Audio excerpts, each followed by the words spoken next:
Okay, today we're going to be looking at finding the angle measures.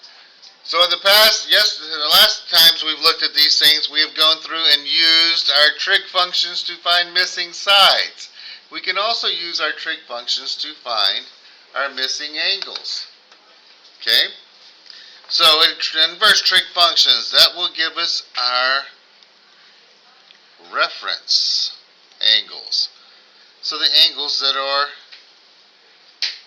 missing, or what we need, in our right triangles. So if I have a right triangle, this angle right here I'd call my reference angle. This would be the opposite side, my adjacent side, and then this is the hypotenuse. So we're going to use the same trig functions. Our trig functions are sine, cosine, and tangent. Remember those. We use our little mnemonic device of so, ka, toa to help us remember how these things go, because the sine of theta is the opposite side over the hypotenuse. The cosine of theta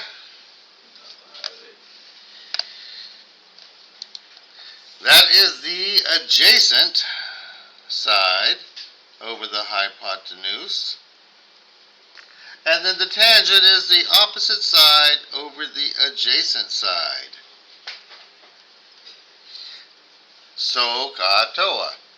Which, when we go to find the angle, we have to do the inverse. The inverse is going to be denoted by the little symbol right here. And we'll see that when we open up Desmos and put them in our calculator to actually work some of these. So the sine, the inverse sine, to do these, we're going to go through and say, okay, the inverse sine, well, we just have our ratio set up the same, opposite over hypotenuse. The cosine would be the adjacent over the hypotenuse. The tangent, that would be the opposite over the adjacent. And we just stack them together and we put them in the calculator. That will give us our angle, the missing angle. That is what the theta represents, is our angle. Generally we do angles to the nearest degree unless specifically told otherwise.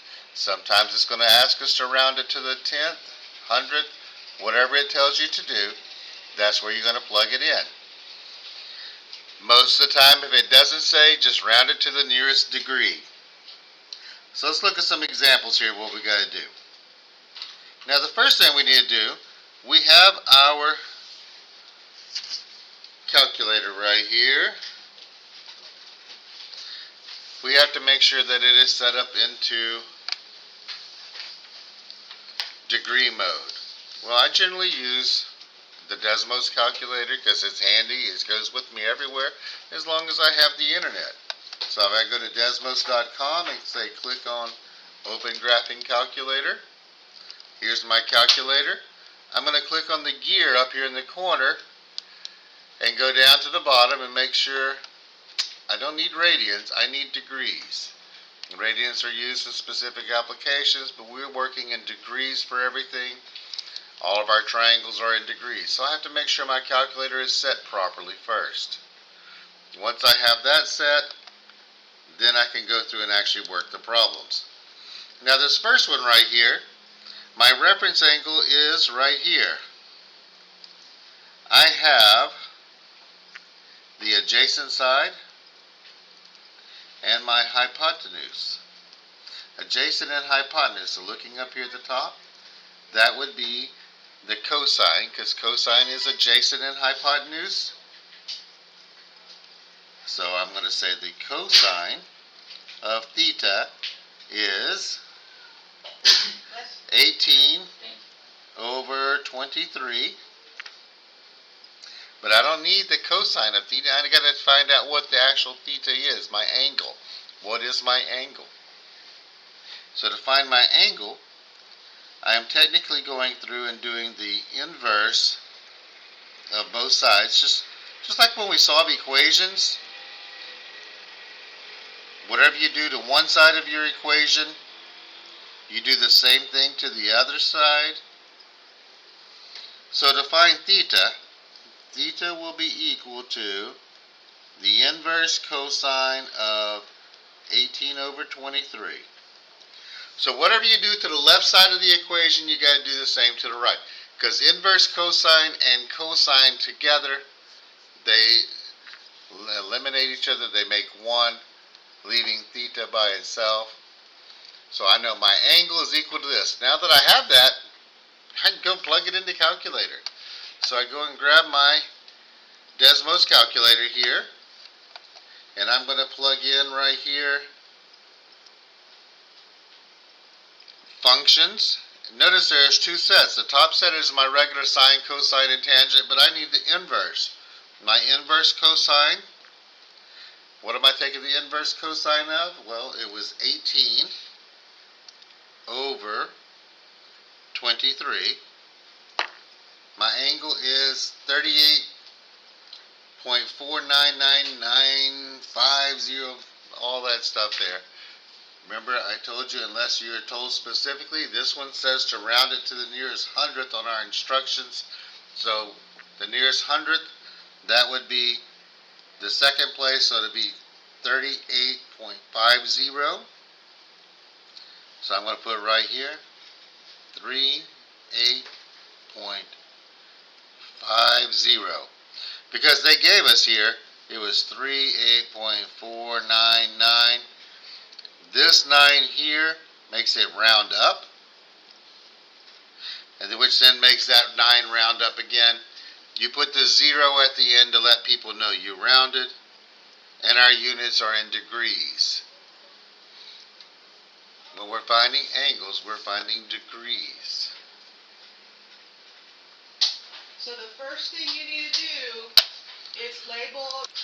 Let's look at our second example we got right here. This one. Here's my reference angle right here. Again, I have my adjacent side and the hypotenuse. So just like the last one. So since I know it's cosine, notice I already have these things up here written. So I can just use it like this right here. So I have the inverse cosine of 8 over 11 is equal to my x. Once we have it set up, we go grab our calculator again. Here's my calculator. I can take and just back these up. I have 8 on the bottom here. I have 11. And I see that I have 43.34. 43.34. So x is equal to 43 34 degrees. 4334. A palindrome. Same thing forwards and backwards. So moving along here, looking at number 3. On number 3, here is my reference angle right here. I have here the opposite side. I have the adjacent side.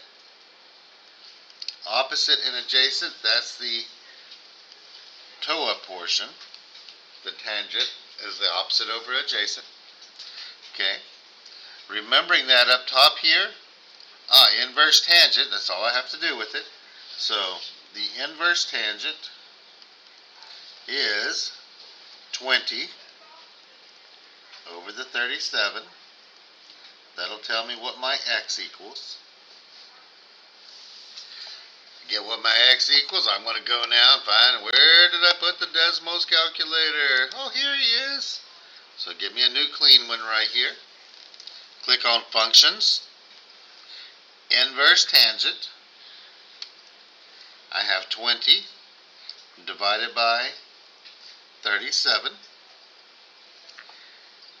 and I get 28.39 degrees.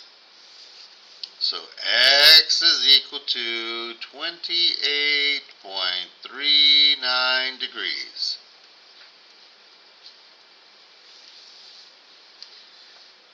Works the same whether we're doing sine, cosine, or tangent.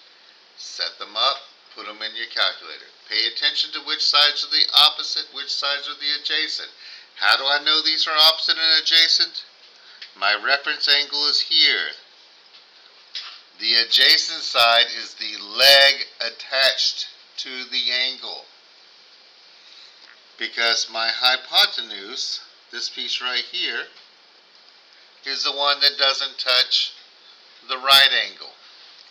So if I have the adjacent and the hypotenuse, I know the other one has to be the opposite. It's the one that doesn't touch the angle. Looking here at number 4. This one right here, here's my reference angle, theta. So I now know that, I have the opposite side. I have my hypotenuse. My opposite and hypotenuse is my sine. That's the SOHCAHTOA. So I go right here and say the inverse sine of the opposite side is 15 over the hypotenuse, 24. That gives me my theta. So theta equals, well, let's go grab my handy dandy calculator. Handy dandy calculator, there you are. Hi, calculator. So I click on function, inverse sine of 15 divided by 24. I have 38.68. So I go back over here. My theta is 38 and 68 degrees. And at this point, we can stick a fork in that bad boy. He is done. Sine, cosine, and tangent. You guys We can do the inverses of them also. heard that